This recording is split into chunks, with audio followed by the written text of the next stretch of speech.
Welcome friends. 4টি রাজ্যের 5টি বিধানসভায় বাই ইলেকশনের বিজ্ঞপ্তি আজকে 25শে মে 2025 ইলেকশন কমিশন অফ ইন্ডিয়ার পক্ষ থেকে পাবলিশ করেছে, যার মধ্যে পশ্চিমবঙ্গে একটি রয়েছে। দেখুন, 80 কালীগঞ্জ, অর্থাৎ এই বিধানসভায় উপনির্বাচন রয়েছে।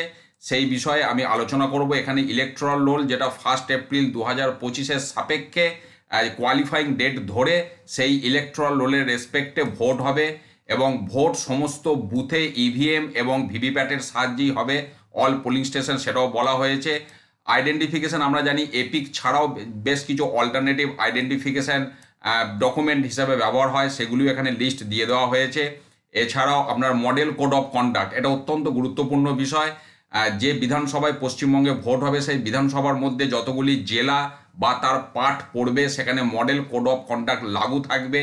নির্বাচনের নির্ঘণ্ট ঘোষণা থেকে আপনার কাউন্টিং তার পরবর্তী যে সময় পর্যন্ত লাগু থাকে সেটা লাগু থাকবে।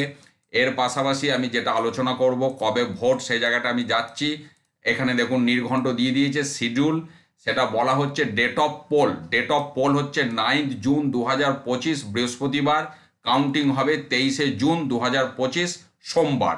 তাহলে এই যে 19শে জুন ভোট হচ্ছে, মানে যে সমস্ত বিদ্যালয়গুলি বিশেষ করে বুথ হিসাবে নির্বাচিত হবে সেগুলি আগের দিন থেকে পরের দিন পর্যন্ত ছুটি থাকবে স্বাভাবিকভাবে, এবং ভোটকর্মীদেরও তাই আগের দিন থেকে ভোটের দিন, এবং লেটে ফিরলে তার পরের দিনটাও অন ডিউটি পায়। ভোট দিতে যাওয়ার জন্য মানুষ ছুটি পাবে। যেমন যেমন নিয়ম থাকে ভোটকে কেন্দ্র করে, যেমন যেমন ছুটি পাওয়া যায়, এক্ষেত্রেও তেমনই প্রযোজ্য হবে। এর জন্য বিশেষ আবার আলাদা করে বিজ্ঞপ্তিও বের করবে। সেই বিজ্ঞপ্তি যখন পাবলিশড হবে আমি শেয়ার করব।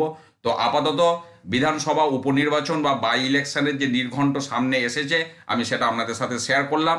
তার কারণ বহু মানুষকে এরপর এই ভোটের কাজে নিযুক্ত হতে হবে, কাজ করতে হবে। এবং এই ভিডিওতে এই মুহূর্তে দেখুন একটা প্লেলিস্ট দেখতে পাবেন বিধানসভা ভোটের, কারণ এখানে বিধানসভা ভোটেরই সমস্ত নিয়মকানুন লাগু হবে। সেখান থেকে আপনারা বিধানসভা ভোটের সমস্ত ভিডিওগুলি পাবেন, সেগুলি আপনারা দেখুন। কোনো প্রশ্ন থাকলে অবশ্যই ভিডিওতে কমেন্ট করবেন। ভালো থাকুন, সুস্থ থাকুন, ধন্যবাদ।